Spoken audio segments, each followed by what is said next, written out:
The Healing Nail Statue. Welcome to a story from Central Africa from the Bakongo people, whose traditions teach us about truth, healing, and the power of promises kept.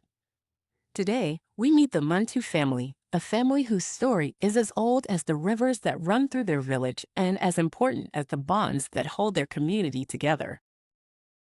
The Muntu family lived long ago in a small Bakongo village. Their story is set in a time when tribes and families often had disagreements, sometimes small, sometimes big enough to threaten the peace of the whole village. But the Bakongo had a special way to bring people back together, to heal wounds not with swords, but with truth and responsibility.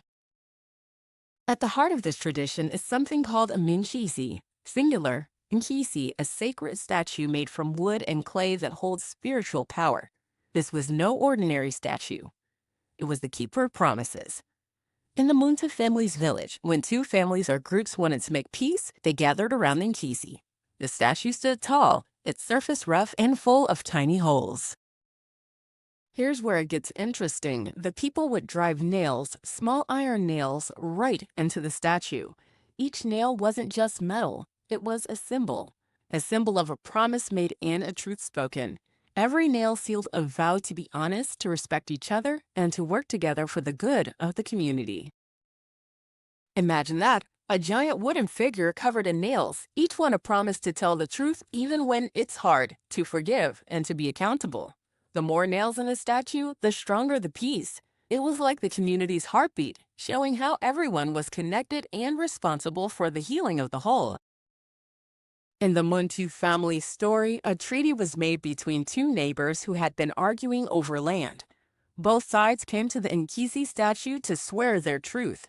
The family elders hammered nails into the statue one by one.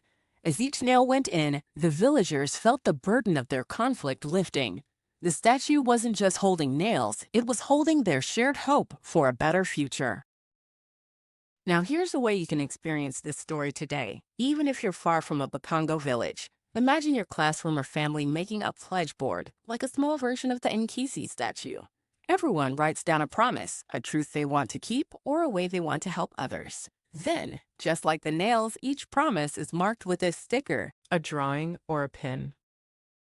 Why does this matter? Because promises, when spoken out loud and shared, don't just stay in our heads, they become part of something bigger. They remind us that we are accountable, that our words affect others, and that healing happens when we all do our part.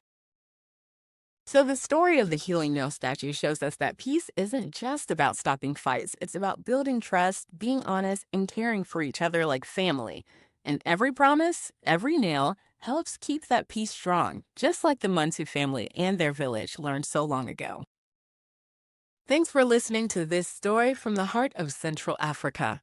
Remember, truth and accountability are powerful tools we can all use every day to heal and grow together.